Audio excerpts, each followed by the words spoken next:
Բարի երեկո, եթերում առաջին լրատվականի գլխավոր թողարկումն է, ես Քրիստինե Մելքոնյանն եմ։ Առաջիկա րոպեների ընթացքում առաջարկում եմ դիտել։ Ստվերային առողջապահություն կառավարությունում խորհրդակցություն է անցկացվել ոլորտում արձանագրված անկման պատճառները պարզելու համար։ Վարչապետը վստահ է, պատճառը ստվերն է։ Լոս Անջելեսի քաղաքային խորհուրդը բարելավում է ընտրական գործընթացը, ՊԻՄ ընտրություններում գործածվող 8 լեզուներին ավելացել են նաև հայերենը։ Սիրիայում լարվածությունը չի թուլանում, կառավարական զինուժը շարունակում է Հալեպի մաքրման գործողությունը, իսկ Դարայում մարտերը թեժանում են։ Պատահար բարեհաջող ավարտով Միացյալ Նահանգներում կինը 4-ամյա երեխայի հետ ընկել է մետրոյի հարթակից։ Եվ հանգստություն ու մտքի խորաթափանցություն, մաթեմատիկայի միջազգային օլիմպիադայի արծաթե մեդալակիրը բացահայտում է հաջողության իր գաղտնիքը։ Հանրապետության նախագահ, Հայաստանի Հանրապետական կուսակցության նախագահ Սերժ Սարգսյանն այսօր Ծաղկաձորում ՀՀԿ կանանց խորհրդի կազմակերպած սեմինարի շրջանակում հանդիպում է ունեցել հանրապետական կանանց ներկայացուցիչների հետ։ Ավանդական դարձած այս սեմինարի ժամանակ կուսակցական կանայք ամփոփել են ընթացիկ տարվա առաջին կիսամյակում, այդ թվում հետընտրական ժամանակահատվածում իրականացված աշխատանքները։ Կուսակցության նախագահի հետ հանդիպման ժամանակ դրանց արդյունքների վերաբերյալ հաշվետվություն են ներկայացրել, քննարկել նաև առաջիկա ծրագրերը։ Հանրապետական կուսակցության անդամ կանայք խնդրել են նախագահին իրենց հետաքրքրող կարևոր ու արդիական մի շարք հարցերի վերաբերյալ ներկայացնել իր տեսակետներն ու դիրքորոշումները։ Հարցերը վերաբերել են ինչպես կուսակցական, կազմակերպական, այնպես էլ հանրապետության ներքին կյանքին, կրթական, սոցիալ-տնտեսական, ներքաղաքական թեմաներին և տարածաշրջանային մարտահրավերներին։ Խորհրդակցություն առողջապահության ոլորտին առնչվող խնդիրների վերաբերյալ կառավարությունն այս ոլորտում զարգացում ապահովելու համար մի շարք ծրագրեր է իրականացրել։ Այդուհանդերձ զարգացում ոլորտում ոչ միայն չի արձանագրվել, այլև որոշակի անկում կա։ Անկման պատճառները քննարկելու նպատակով էլ կառավարությունում այսօր խորհրդակցություններ։ Քննարկումները բավական թեժ են եղել։ Օրերս հրապարակվել էին նախորդ 7 ամիսների տնտեսական ակտիվության ցուցանիշները, որոնք տնտեսության առողջացման մասին վկայող բավական լավատեսական հեռանկար էին ուրվագծում։ Մասնավորապես արդյունաբերական արտադրանքի ծավալներն աճել են ավելի քան 13%, գյուղատնտեսությունը 10% եւ այլն։ Այդուհանդերձ կան ոլորտներ, որտեղ հակառակ պատկերն է արձանագրվել, ընդ որում պատկերն այդ մեղմացած դժվար է օբյեկտիվ համարել։ Նաև այն պատճառով, որ մի շարք գործոններ պետք է ուղղակիորեն ապահովեին աճը, այս դեպքում առողջապահության ոլորտում։ Ինչու ենք մենք արձանագրում 4.4% նվազում առողջապահության ոլորտում, որոնք են դրա պատճառները, որովհետև ֆինանսավորումը նախորդ տարվա հետ համեմատած չի պակասել, բացի դրանից մենք ավելացրել ենք ապահովագրական մեծ փաթեթ եւ բացի դրանից մենք միջոցառումներ պետք է իրականացնենք, որպեսզի ստվերայնությունը առողջապահության ոլորտում նվազեր։ Հիմա այս 3 կարևորագույն գործոն ունենք, որոնք նպաստելու են հնայի աճին առողջապահության ոլորտում, բայց մենք ունենք 4.4 անկում եւ ուզում եմ պատճառը հասկանալ։ Այդ 4.4-ը ո՞նց է բացատրվում։ Երբ կան ոլորտի աճին նպաստող անհրաժեշտ պայմաններ, սակայն աճ ոչ միայն չի արձանագրվում, այլև անկում է տեղի ունենում։ Պատճառների փնտրտուքը մանավանդ մեր իրականության մեջ առաջին հերթին կանգ է առնում ոլորտի ստվերայնության վրա։ Մի բացատրություն կա, ես այս թվերը որ նայում եմ, որ ստվերայնությունն ավելացել։ Այսինքն այդ բուժ հիմնարկները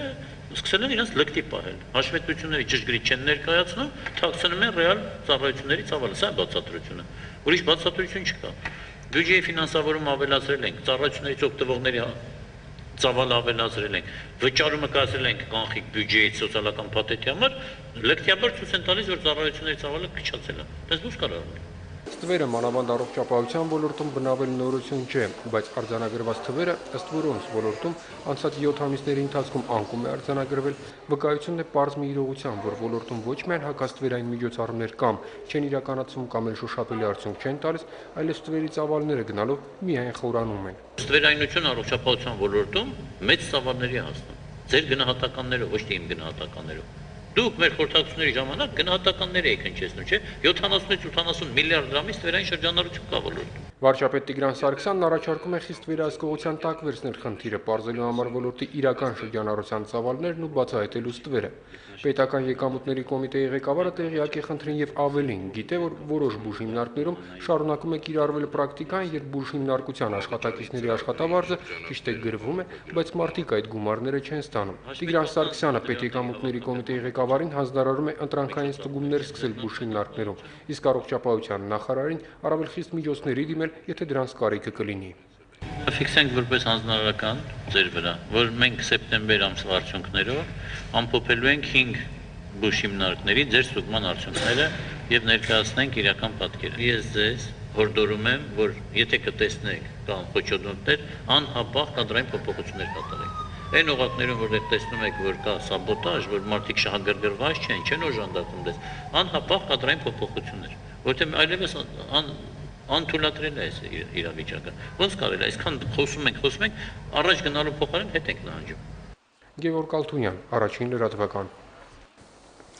Հայաստանի Սփյուռքի կրթության և գիտության նախարարությունները, ինչպես նաև Երևանի քաղաքապետարանն իրականացնում են սիրիահայ երեխաների հաշվառում։ Այսուհետ այն սիրիահայեր, ովքեր որոշել են ժամանակավոր կամ մշտական բնակություն հաստատել Հայաստանում, իրենց երեխաների դպրոց հաճախելու հետ կապված պետք է դիմեն Երևանի քաղաքապետարանի կրթության վարչություն, հասցեն Արգիշտի 1։ Նախարարությունից սիրիահայերին հորդորում են գրանցվել անկախ այն հանգամանքից երեխաներն արդեն ընդունվել են որևէ դպրոց, թե ոչ։ Իսկ Սիրիայում լարվածությունը չի թուլանում, կառավարական ուժերը շարունակում են ազատել Հալեպը զինյալ ընդդիմադիրներից, սակայն մյուս քաղաքներում բախումներից խուսափել չի հաջողվում։ Սիրիական իրադարձությունների ֆոնին Թուրքիան դարձյալ փորձում է հանդես գալ տարածաշրջանում որոշիչ դեր ունեցողի կերպարով։ Սիրիացի փախստականների մեծ խումբ է ապաստանել Թուրքիայում, ինչը ևս թուրքական իշխանավորները փորձել են օգտագործել իբր ի ապացույց իրենց մարդասիրության։ Արտգործնախարար Դավութ Օղլուն նույնիսկ հայտարարել է, թե պատրաստ են ընդունել նաև քրիստոնյա փախստականների։ ՄԱԿ-ի նորանշանակ հատուկ բանագնաց Լահդար Բրահիմին շուտով կսկսի իր առաքելությունը Սիրիայում։ Այդ կապակցությամբ ՄԱԿ-ի գլխավոր քարտուղար Պան Կի Մունը հաջողություն է մաղթել ալժիրցի դիվանագետին, որն իր հերթին ասել է, որ շոյված է ու հպարտ իրեն այդքան լուրջ առաքելություն վստահելու համար։ 78-ամյա դիվանագետը չի թաքցրել, որ նոր աշխատանքն իրեն նաև մի քիչ վախեցնում է։ Սեպտեմբերի 1-ից նա այդ պաշտոնում փոխարինելու է Քոֆի Անանին եւ մտադիր է խաղաղ կարգավորման նրա ծրագիրը այնուամենայնիվ կյանքի կոչել։ Մինչև այդ Դամասկոսից 3 մեկնել է միջազգային դիտորդական խմբի վերջին անդամը, որը նաև խմբի ղեկավարն է։ Հիշեցնենք, որ առաքելության մանդատն ավարտվել էր օգոստոսի 19-ին։ Իսկ առայժմ Սիրիայում արյունահեղությունը շարունակվում է։ Զինված ընդդիմադիրների եւ կառավարական զորքի ընդհարման գլխավոր ճակատն այսօր Դերա քաղաքն էր։ Զինված խմբերից քաղաքը մաքրելու գործողությունը շարունակվում է նաև Հալեպում։ Այնտեղ նաև Դամասկոսում զինված ուժերը հայտնաբերել են ապօրինի զենք զինամթերքի պահեստներ, զենքերի մեծ մասը արտասահմանյան արտադրության։ Քանի որ քաոսային իրավիճակի վերջը չի երևում, հազարավոր մարդիկ շարունակում են հեռանալ երկրից։ ՄԱԿ-ի փախստականների գործակալության տվյալով դրանց թիվն արդեն 200,000-ից անցնում է։ Մարդիկ հիմնականում ապաստան են գտնում հարևան Թուրքիայում, Լիբանանում, Իրաքում եւ Հորդանանում։ Փախստականների ամենամեծ ճամբարը Թուրքիայի սահմանամերձ շրջանում է։ Անկարան, որն անթաքույց պաշտպանում է հակաասադյան ուժերին, ամեն կերպ ցանկանում է այս իրողությունն օգտագործել տարածաշրջանային խոշոր խաղացողի տպավորություն ստեղծելու համար։ Այդ երկրի արտգործնախարար Դավութ Օղլուն անգամ հայտարարել է, թե պատրաստ են հյուրընկալել նաև քրիստոնյա փախստականներին։ Իհարկե, այդ թվում նա նկատի է ունեցել նաև սիրիահայերին։ Բայց իրականում Թուրքիայի այս մարդասիրությունն ընդամենը քող է, որով նա փորձում է թաքցնել իր գլխավոր անհանգստությունը՝ սիրիական հակամարտությանը զուգընթաց քուրդ անկախականների ակտիվացումը, մասնավորաբար Սիրիայի հյուսիսարևելյան շրջաններում։ Այստեղի գործողություններն արձագանք են ստանում նաև Թուրքիայի սահմանային տարածքներում։ Թերևս քրդական գործոնի վտանգը կասեցնելու նպատակով էր, որ օգոստոսի 20-ին Թուրքիայի արտգործնախարարը ՄԱԿ-ում առաջարկեց Սիրիայի հյուսիսում անվտանգության գոտի ստեղծել եւ փախստականներին այնտեղ տեղավորել։ Մյուս կողմից սիրիական խնդրի կարգավորման գործում ակտիվանում է նաև Իրանը։ Վաղը Թեհրանում բացվելու է չմիանալու շարժման անդամ պետությունների գագաթնաժողովը։ Իրանցի պաշտոնյաներն առաջարկել են օրակարգ մտցնել նաև սիրիական հակամարտության կարգավորման հարցը։ Այնինչ սիրիական կրքերն արդեն մի քանի օր է ինչ թափանցել են նաև հարևան Լիբանան։ Հյուսիսային Տրիպոլի քաղաքում մահմեդական 2 համայնքների, ալավիների եւ սուննիների միջև սկսված բախումներին վերջ դնելու նպատակով 5 շաբթի քաղաք մտան բանակային ուժերը եւ տանկերը, բայց 3 ընդհարումները վերսկսվել են։ Սուննիների եւ ալավիների ընդհարումների պատճառը տարաձայնություններն են հարևան Սիրիայի հարցում, որի նախագահ Բաշար Ասադը ալավի է, իսկ նրան ընդդիմացողների մեծ մասը սուննիներ։ Անցած մեկ շաբաթում Տրիպոլիում զոհվել է 13 մարդ, 100-ից ավելին վիրավորվել են։ Լուսինե Կոշեցյան, առաջին լրատվական։ Մեզ մոտ տեղական ինքնակառավարման մարմինների ընտրություններին ընդառաջ քաղաքական ուժերը սկսում են ակտիվանալ։ Բարգավաճ Հայաստան կուսակցությունն առաջադրում է առավելություն ունեցող ծրագրեր, լուծումներ, կադրեր։ Թիմ ընտրություններին Բարգավաճ Հայաստան կուսակցության մասնակցությունն այսպես է բնորոշել կուսակցության մամլո խոսնակը։ Տիգրան Ուրիխանյանը չգիտի, թե այս պահին քանի թեկնածու ունեն, սակայն գիտի, որ այդ ընտրությունները կարևոր են եւ իր կուսակցությունն աշխատում է ոչ թե թեկնածուների քանակի, այլ որակի ուղղությամբ։ Տեղական ինքնակառավարման մարմինների ընտրությունները մեր կողմից կարևորվում են հետևյալ համատեքստում։ Դրանք օղակներ են, վարչական տարածքային միավորները համապատասխան օղակներ են, որոնք որ մի ամբողջ շղթայի, ասել է թե պետության անբաժանելի մասերն են եւ հարկավոր է դրանք դիտարկել ու կարևորել առաջին հերթին այն անձանց առումով, որոնք որ ունակ են ստանձնելու պատասխանատվություն, իրականացնելու արդյունավետ մունիցիպալ կառավարում, համապատասխան վարչարարություն եւ բերել տվյալ համայնքի քաղաքացիներին համար կյանքում որակական փոփոխություններ։ Տեղական ինքնակառավարման մարմինների ու ընդհանրապես ընտրական գործընթացներում ակտիվությունը պարտադիր է հատկապես Սփյուռքի համայնքներում։ Այս անգամ խոսքը ամերիկահայերի մասին է։ Մասնավորապես ամերիկահայերը պետք է ակտիվ լինեն ոչ միայն տեղական ինքնակառավարման, այլև համապետական ընտրություններում։ Լոս Անջելեսի քաղաքային խորհրդի անդամ Փոլ Գրիգորյանն իմ գործընկեր Լիլիթ Սեթրակյանին ներկայացրել է նախընտրական եւ ընտրական պրոցեսներում տեղի հայերի խնդիրները։ Դրանցից ոչ երկրորդական է լեզվի հարցը, որն արդեն լուծում է գտել։ Մինչև այժմ Լոս Անջելեսում ընտրությունները կազմակերպվում էին 8 լեզուներով։ Հիմա արդեն այդ ցանկում ընդգրկվել են նաև հայերենը։ Լոս Անջելեսի քաղաքային խորհուրդը բարելավում է ընտրական գործընթացը, քայլեր ձեռնարկելով տեղական ինքնակառավարման մարմինների ընտրություններին մարդկանց մասնակցությունը ակտիվացնելու համար։ Դա ըստ քաղաքային խորհրդի անդամների մեծապես կախված է ընտրական փաստաթղթերի մատչելիության մակարդակից։ Մինչև այժմ Լոս Անջելեսում ընտրությունները կազմակերպվում էին 8 լեզուներով։ Այժմ այդ շարքում ընդգրկվել է նաև հայերենը։ Լոս Անջելեսի քաղաքային խորհրդի անդամ Փոլ Գրիգորյանի գնահատմամբ լեզվի խնդիրը չպետք է խանգարի հայ ընտրողներին իրացնել ընտրական իրավունքը։ Ընտրությունների կազմակերպման գործընթացում հայերենի ներդրումը ամերիկահայ համայնքին երկրի ժողովրդավարական գործընթացներում ներգրավելու քայլերից է։ Լոս Անջելեսում մոտավոր գնահատմամբ ապրում է ավելի քան 200,000 հայ։ Նրանց անհամեմատ փոքր մասն է գրանցված իբրև ընտրող։ Շատերը չեն մասնակցում քվեարկությանը նաև լեզվի պատճառով։ Ակնհայտորեն անհրաժեշտություն կար օգնել հայ համայնքին հաղթահարել այդ խնդիրը, ասաց Փոլ Գրիգորյանը։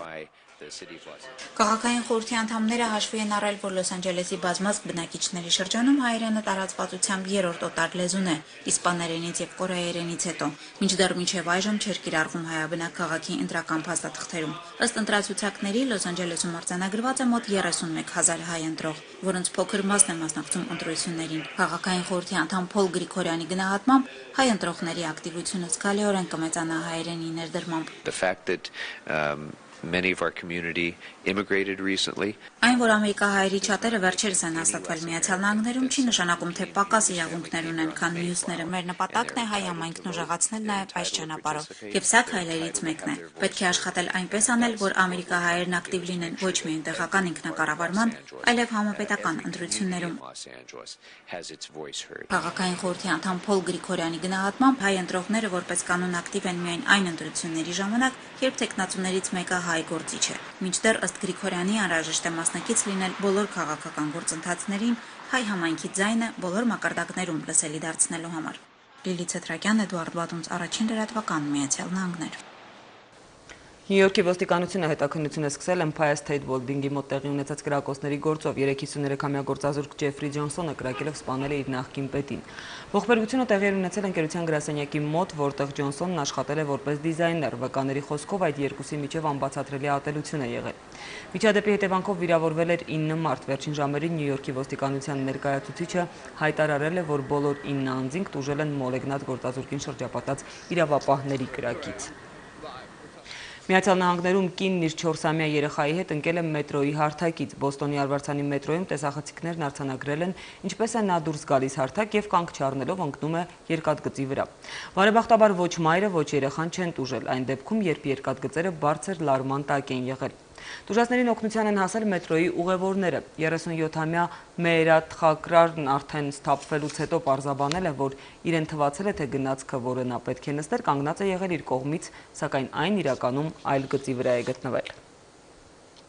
Նոր հակակառավարական ցույցերի Եգիպտոսում ուրբաթ երեկոյան ցուցարարները փորձել են մոտենալ նախագահական նստավայրին եւ դրա տարածքում նստացույց սկսել, սակայն իրավապահներն ու զինվորները նրանց ետ են մղել։ Ավելի վաղ Թահրիր հրապարակում ընթարվել էին երկրի նոր նախագահ Մուհամեդ Մուրսիի կողմնակիցներն ու հակառակորդները։ 7 մարդ վիրավորվել էր, անկարգություններ են բռնկվել նաեւ հյուսիսային մայրաքաղաք Ալեքսանդրիայում։ Այնտեղ նույնպես դեմ դիմաց են դուրս եկել Մուրսիի պաշտպաններն ու հակառակորդները, որոնք նույնիսկ կրակել են իրար վրա։ Ուժասների մասին տեղեկություններ չկան։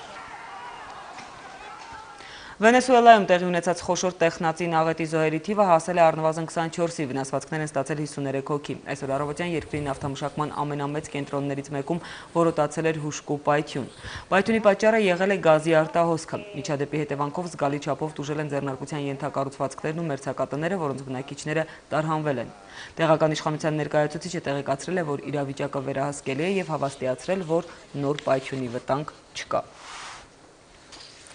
Գորիսն ու Վիենը նշում են բարեկամության 20-ամյակը, խոսքը հայկական ու ֆրանսիական քույր քաղաքների մասին է։ Անցած 2 տասնամյակների բավական բեղուն գործունեության վկայությունը համատեղ բազմաթիվ ու բազմաբովանդակ ծրագրերն են բոլոր բնագավառներում։ Բայց եղածով հայ-ֆրանսիական մեծ բարեկամության այս փոքրիկ օղակը չի պատրաստվում բավարարվել։ Դիվանագիտական հարաբերությունների 2 տասնամյակ, որ հայ-ֆրանսիական քաղաքական, տնտեսական ու մշակութային կապերը դուրս են բերել զուտ պաշտոնական առնչությունների սահմանագծից։ Հայ-ֆրանսիական դիվանագիտական հարաբերությունների տարեկիցն է նաև Գորիս-Վիեն քույր քաղաքների բարեկամությունը։ Հոբելյանական տարեդարձիների նվիրված հայ-ֆրանսիական մշակութային շաբաթը, որն անցկացվեց Գորիսում, Սիսիանում եւ այսօր եզրափակվեց Երևանում, Վիենի Սիեմ ֆրանսիական նվագախմբի եւ Նարեկացի արվեստի միության շող նվագարանների համույթի համերգային ծրագրով։ Հանդիսատեսի այդքան ոգեշունչ արձագանքն անսպասելի է անգամ կազմակերպիչների համար։ Երբ որ տեսնում եք իրենք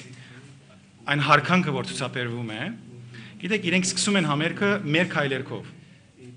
Հետո իրենց քայլերքը։ Վերջում մեր բանաստեղծ Բարուսեվագի երգեր բարերն են հնչում երգի միջոցով իրենց միջոցով։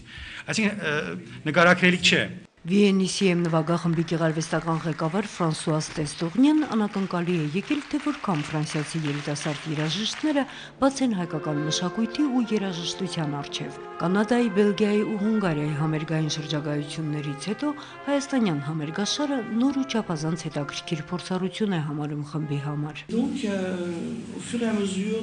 Այս համագործակցությունը մեծ հնարավորություն տվեց բացահայտել մի նոր ու ինքնատիպ մշակույթ, եւ մենք չափազանց ջերմ ընդունելություն գտանք։ Նման հանդիպումները մեր երաժիշտներին ոգեշնչում են ու թույլ են տալիս բացվել, իսկ թե ինչպես է նրանք կատարում Էրեբունի Երևան երգը, ես բառերով նկարագրել չեմ կարող։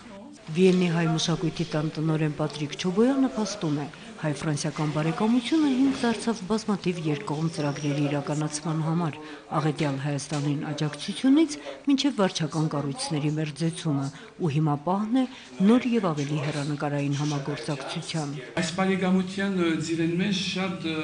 ծրագիրներ իրականացան այս 20 տարիներու ընթացքին։ Մեկ մասը իհարկե իրականացված Վիեն քաղաքին կողմէ, ուրիշ կարևոր մասը Վիեն Գորիս ընկերակցության կողմէ, ընկերակցությունը, որ կհամախմբի Վիենի բոլոր հայ գազམ་ակերպությունները։ Երևանում եզրափակվեց քույր քաղաքների 20-ամյակին նվիրված հոբելյանական հանդիսությունների հայաստանյան փուլը։ Հայ-ֆրանսիական տոնը կվերսկսվի Ֆրանսիայում արդեն տարեվերջին։ Հատուկ այդ առիթով Վիենում հանդես կգա ամերիկահայ վիրտուոզ ջազ դաշնակահար ու հեղինակ Տիգրան Համասյանը, իսկ տոնական միջոցառումներն ու համերգները Վիենում կշարունակվեն գրեթե 1.5 ամիս, վերստին վկայելով, որ հայ-ֆրանսիական բարեկամությունը ժամանակի հետ միայն ամրապնդվել է, դիմակայելով քաղաքական ու բարոյական լուրջ փորձությունների։ Նունե Ալեքսանյան, Տիգրան Բաբայան, առաջին լրատվական։ 6 տարի առաջ այսօրը վախճանվեց Սիլվա Կապուտիկյանը։ Այսօր արդեն դժվար է ներկայացնել նրա բազմաշերտ տաղանդի բոլոր եզրերը։ Պոետիկ հզոր ուժը, արձակագրի ու հրապարակախոսի ուժեղ գրիչը, քաղաքացիական սկզբունքային ու խիզախ կեցվածքը եւ վերջապես վանեցու ավանդական ու գունեղ կերպարը։ Իր գրեթե 9 տասնամյակների կյանքի ընթացքում հավասարապես կիսելով խորհրդային եւ անկախ Հայաստանների քաղաքացու պատասխանատվությունը, բանաստեղծուհին դարձավ հայրենիքի տագնապների, վշտերի, կորուստների ու նաեւ հաղթանակների երգիչը, երբեք չմոռանալով Սփյուռքի ու նրան սպառնացող վտանգների մասին։ Իր հայրենաբաղձ ու հայրենակարոտ գրականության հետ Կապուտիկյանը ազգային պոեզիա բերեց կանացի նուրբ ու սիրառած սկիզբը, որով այդքան հաճախ բնորոշվում էր նրա հզոր բանաստեղծական տողը։ Նորանկախ Հայաստանում բանաստեղծուհին հայտնվեց քաղաքացիական նախաձեռնությունների առաջին շարքերում, կրկին վերահաստատելով ոչ միայն հայ պոեզիայի մեծ տիկնոջ, այլև սկզբունքային քաղաքացու իր հեղինակությունը։ Սուր միտք, ճշգրիտ հաշվարկներ, տրամաբանություն, հանգստություն եւ իհարկե փայլուն գիտելիքներ։ Այսպես մաթեմատիկայի միջազգային օլիմպիադայի արծաթե մեդալակիր 15-ամյա Էդգարին բնորոշում են հարազատներն ու ընկերները։ Ինքը համեստ է, ասում է, ուղղակի ստացվում է։ Բայց ստացվում է շատ լավ ու տաղանդավոր պատանուն ընդհուպ մինչև մեծ գիտնականի ապագա կանխորոշում։ Էդգարը բասկետբոլի մեծ սիրահար է, արդեն մի քանի տարի է զբաղվում է այս սպորտաձևով ու ասում է, եթե ազատ ժամանակ եմ ունենում, անպայման բասկետբոլ եմ խաղում։ Էդգարի խաղընկերը նրա ավագ եղբայրն է։ Միայն սպորտն ու այրոնակցական կապը չեն, որ միավորում են տղաներին։ Մաթեմատիկա, թվեր, հաշվարկներ, դա այն է, ինչը երկու եղբայրների մոտ էլ գերազանց է ստացվում, ու ինչն էլ առիթ է հանդիսացել այս ռեպորտաժը պատրաստելու համար։ Բասկետբոլի դեպքում հմտությունն ու բարձր ցատկերն են օգնում, իսկ խնդիրներ լուծելիս հանգստությունն ու մտքի խորաթափանցությունը։ Ինքը էությամբ շատ հանգիստ, առաջին Ինքն էմոցիաները ինքը իրը կառավարում է։ Էդգարը կրթության ոլորտում այս տարի միջազգային օլիմպիադաներում մեդալ նվաճած 10 հայ պատանիներից է, բայց այդ 10-ից միակը, ով արծաթե մեդալ է նվաճել։ Երբ որ մենք իրար հետ խոսում էինք, ինքը Արգենտինայում էր, ինքը ասում է, դե երևի արծաթ եմ ստանալու, ես այդտեղ ցած ուրախացել եմ, թռվռում եմ, պատերին եմ խփում, իսկ ինքը հանգիստ նստած էմոցիաներ իր կառավարելով, շատ տեսակ հանգիստ մարդ է, բարի մարդ է, իրան նման շատ քչերն են։ Հպարտանում էի համինձանով, համին երկրով։ Իմանալու պահին, ճիշտ ասած, արդեն ոնց որ մոտավորապես գիտեի ինչ է լինելու, արդեն գրավորը գրելուց հետո մոտավորապես հասկանում էի։ Թե ինչու է սիրում մաթեմատիկան, Էդգարը չի կարողանում պատասխանել, ասում է ուղղակի ստացվում է մոտս, բայց ավագ եղբոր սերն առարկայի հանդեպ ու հաջողությունները հաստատ դեպի հաղթանակները լրացուցիչ մղում են եղել արծաթե մեդալակրի համար։ Եղբայրն անցյալ տարի մասնակցել էր ու գովասանագրով վերադարձել միջազգային օլիմպիադայից, իսկ Էդգարն արդեն այս տարի 9 բրոնզե մեդալների շարքը զարդարեց Արգենտինայից բերված արծաթե մեդալով։ Շատերն Էդգարի մեջ ապագա գիտնական են տեսնում, իսկ ինքը պատանին բոլորովին այլ բան է պատկերացնում իր համար։ Ինձ թվում է ավելի շատ օֆիսային, հաշվարկային մաթեմատիկայի հետ կապված աշխատանք ունենալ։ Ընթերցելիս նախընտրում է արտասահմանյան գրականություն, բայց սիրում է ոչ թե ընտրել գիրքը, այլ որևէ մեկի խորհրդով կարդալ։ Ինչպես մնացած բոլոր մեդալակիրները, Էդգարը նույնպես հնարավորություն ունի անվճար եւ առանց քննությունների ընդունվել Հայաստանի ցանկացած բուհ։ Պատանին դեռ 15 տարեկան է, դեռ 2 տարի մտածելու ժամանակ ունի, թե որտեղ շարունակի բարձրագույն կրթությունը։ Ճիշտն ասած, ավելի շատ կուզեի ամերիկական կամ ինչ-որ անգլիական բարձրակարգ համալսարաններում, արտասահմանում, որովհետև տեղյակ եմ, որ ուսումն այնտեղ շատ բարձր մակարդակի է։ Իդեպ, եղբայրն այս տարի ընդունվել է միաժամանակ 4 բարձրագույն ուսումնական հաստատություն՝ Հայաստանում, Ռուսաստանում, Բուլղարիայում եւ Միացյալ Նահանգներում։ Նա էլ դեռ հստակ չի կողմնորոշվել, թե որտեղ ստանա բարձրագույն կրթությունը։ Ռուզաննա Վարդերեսյան, Հակոբ Թումանյան, Առաջին լրատվական։ Դատական վեճը սմարթֆոններ արտադրող երկու հսկաների միջև ավարտվել է Samsung-ի պարտությամբ։ Կալիֆորնիայի դատարանը որոշել է, որ Samsung-ն անօրինական ձևով օգտագործել է Apple-ի սմարթֆոնների ծրագրային ապահովման եւ դիզայնի արտոնագրերը, ինչի համար պարտավոր է իր մրցակից ընկերությանը վճարել ավելի քան $1 միլիարդ տուգանք։ Apple-ը նախապես ցանկացել է ստանալ $2.5 միլիարդ, Samsung-ը եւս հայց ներկայացրել Apple-ի դեմ պահանջելով մոտ $0.5 միլիարդ, բայց դատարանը միայն մասնակիորեն է բավարարել Apple-ի հայցը։ Այս վեճերը Apple-ին նաև հնարավորություն է տալիս հետամուտ լինելու, որպեսզի արգելվի Samsung-ի մի շարք արտադրատեսակների ներմուծումը Միացյալ Նահանգներ։ Այս երկու ընկերությունների դատական վեճը թերևս ամենաաղմկահարույցն է բջջային հեռախոսների արտադրության մեջ, հաշվի առնելով թե պահանջվող գումարների չափը եւ թե դատական ընթացքը։ Այսքանը ինչպես կզարգանան իրադարձությունները կիմանաք Առաջին լրատվականի եթերում։